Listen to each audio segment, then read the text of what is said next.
Yo, what is up guys? Welcome back to a new video with me, Fastball40. As always, if you're new around here, make sure you subscribe down below and make sure your notifications are turned on so you never miss an upload. Now, normally I tend to bring up videos on trading on FIFA. Most of you guys that subscribe to me are subscribed to me for that reason. I'll teach you guys how to grind the game. But the 5:15 video is normally always a trading video. It's sort of me showing you guys what's going on with the market on the game and all that stuff. Today, I think there's something bigger than that we need to talk about, and everyone's talking about it, let's be honest, and that is the introduction of this European Super League, the ESL. Now, as I record this, it appears that Jose Mourinho has just been sacked. It's been reported that he's been sacked because he protested against this decision, and if he has, the man has my respect eternally. I think it's incredible if he's done that. But there's only one way to describe the decision that the clubs involved in the ESL to describe the decision that they've made to do it, and that is an utter disgrace. Now, I'll talk about what I think about certain clubs in this video. Now, I want to make something straight. On the wall next to me here, you guys see shirts, okay? Now, the Beyond Me one's a Coventry shirt, but he signed it for me because he used to play for my team, which is Sutton United. And anything I say about the clubs here, do not think I'm some sort of fan of some big club. I literally support a non-league team. Admittedly, we're second in the league, but we've got loads of games in hand. But I can't. I woke up to the news this morning. I thought yesterday it was some sort of like bargaining tool, and I still think it might be a bargaining tool, but we'll talk about that in a second. But when you see clubs now tweeting out saying that they're basically announcing this new Super League competition, and you see actually this is a real thing, I'm stunned. I'm genuinely stunned. Now let's make something clear here.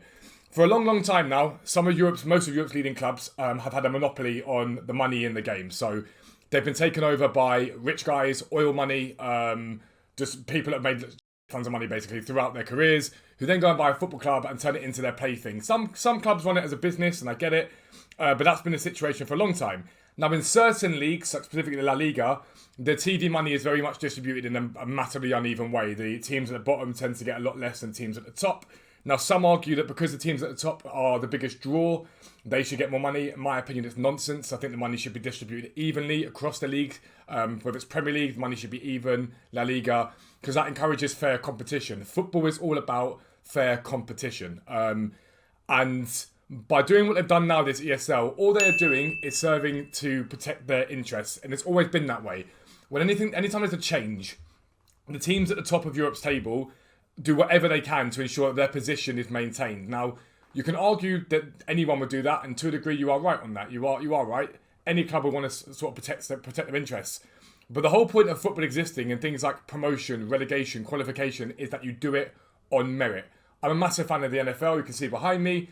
It isn't done on merit, the NFL. It is a franchise system. Basically, you play your games. There's no risk of relegation. If you do well, you're rewarded. Go to Super Bowl, etc., etc.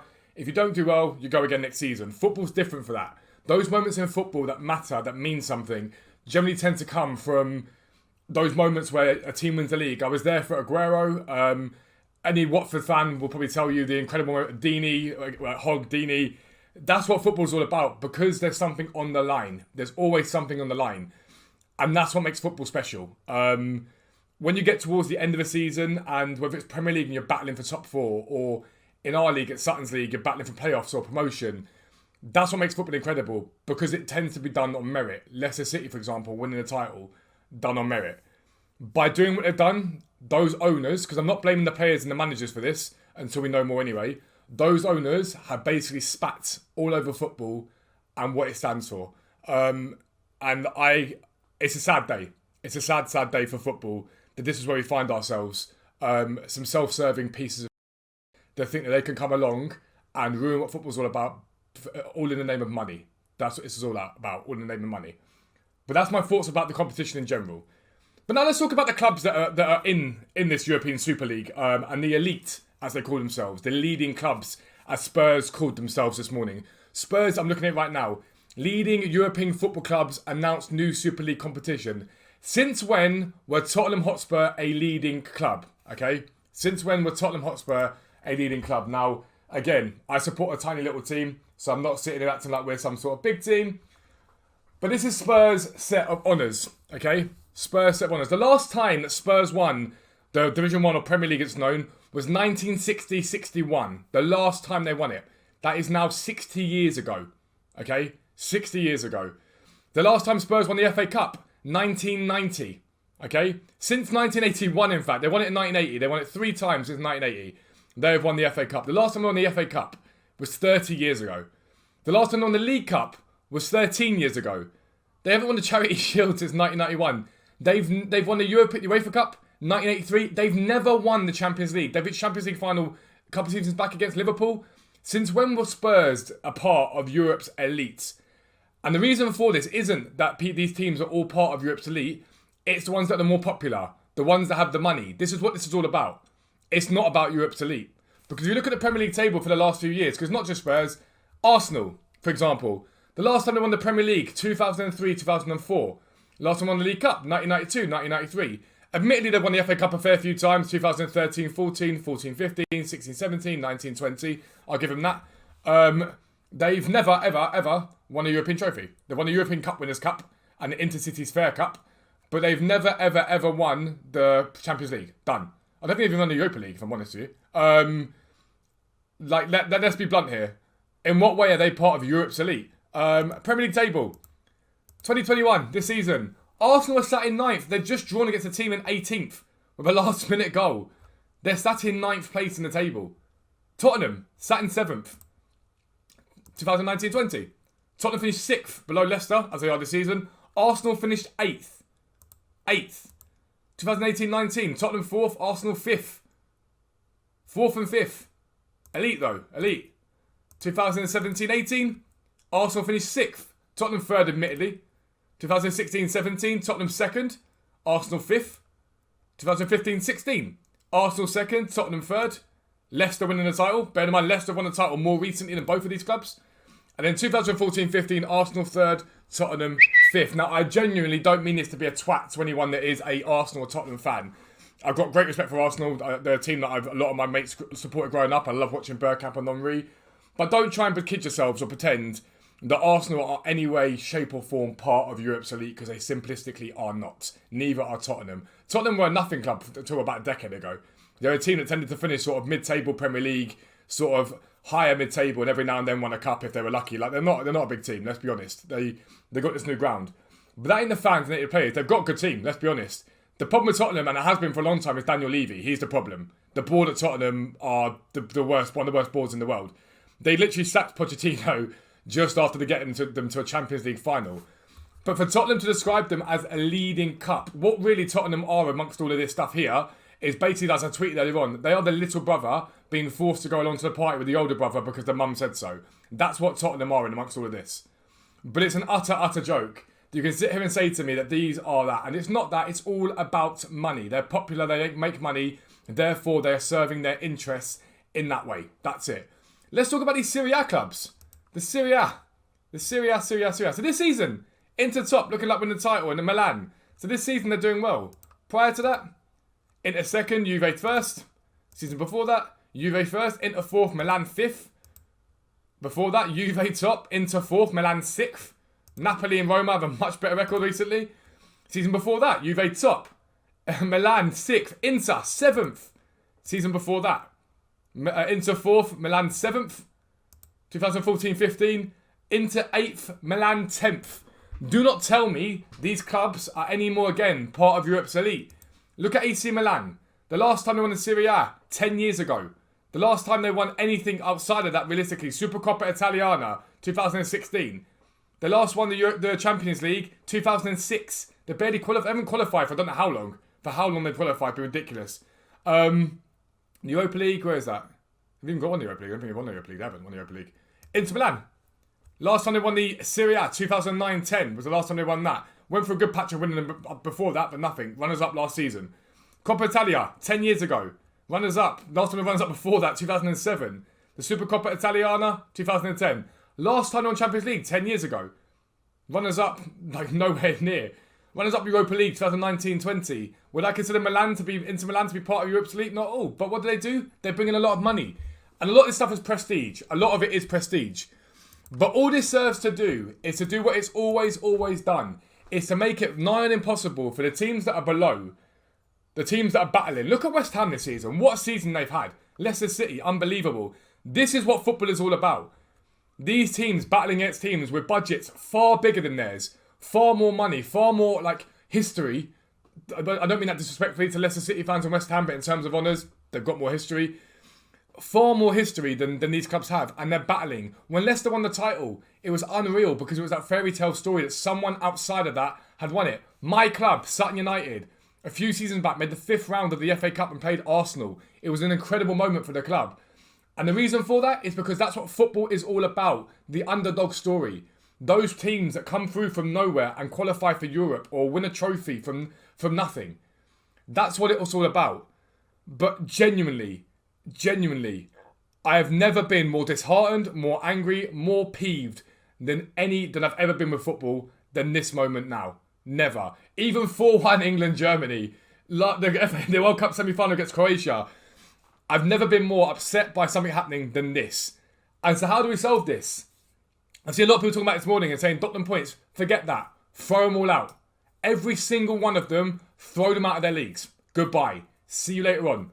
Don't negotiate with these people. Don't negotiate with these clubs. Off you go. See you later. Because all I've seen today is negative reaction to this. And the only way that this maintains and the money in this is maintained is if the fans and the TV corporations engage. But if the fans have no interest in it and the governing bodies have no interest in it, sponsors will have no interest in it because there's no money involved. There's no money. Because without people watching these games on TV and buying these shirts and engaging with these teams have nothing. And I think these owners forget that. They forget that without fans, football is nothing. It doesn't exist. You need your fans. Not just because you need their support, you need their money. You need their money. That is a fact. You need their money in order for you to do what you're doing because you can't sell something without the fact that people are engaged with it. If there are no fans buying your shirts, if there are no fans going into your stadiums, if there are no fans literally stood there watching the advertising boards on the side of your pitch, who are you selling to? Who are you convincing that there's money worth it? And credit, I will say credit to every single fan that I have seen of these clubs. City, United, Tottenham, Arsenal, Liverpool, Chelsea, all of them. Every one of them. I've seen them being like, kick us out, throw us out. It's disgusting, it's disgraceful. The only team, genuinely, that I've seen be buzzing about this is Tottenham. The only team has a lot of their fans I've seen, and not all of them, I get it's not all of you, is Tottenham. Across their Twitter, I was just looking at a minute ago, fans being like, oh, it's great, we get to play in the Premier League and we're guaranteed a place in Europe. It's pathetic. If your mentality as a football fan is that it should be given to you through earning nothing, for not earning anything whatsoever, then I'm sorry, generally, piss off. This ain't for you. The sport ain't for you at all. It's done on merit. My Sunday League team yesterday won our first match after being formed this time last year. Maybe a little bit later than this. We won our first game at the 13th attempt of asking. We've got 4 points, a draw and a win. And we were buzzing. We're bottom of the league. We're getting there bit by bit. It's getting better. But we won yesterday on merit. We've got better week by week on merit. We've worked hard to do what we're doing. And we finally got our win yesterday on merit. Not because someone handed us it. Because we scored 2 goals, your opponent scored none, and we battled for that win. That's what football's supposed to be about. But this is what you do. You don't negotiate with these clubs. You throw them out. You throw them out and you say to everyone, enough. Enough of the greed. Enough of that insatiable greed that means you think you are above football, above your fans. Fans are fans and supporters, they're not customers. You throw them all out. You say goodbye, you start from down there. And I'm sorry if that hurts the fans. I'm sorry if that hurts the players. But you do not negotiate with these people. And the players that don't want to stand up for this, they don't go to the Euros. They don't go to World Cups. They stand up and say, no, sorry, I don't want to play in this cup competition. I want to do what I'm doing on merit. And I think most players will agree with that. I think most players will say, no, I don't want this given to me. I want this on merit. I want to play for England on merit. I want to win trophies and titles on merit. I want to qualify for competitions and tournaments on merit.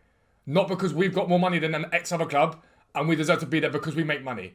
It's an utter disgrace. And what I find more disgusting than anything is these people running this ESL saying it's going to safeguard future football for future generations.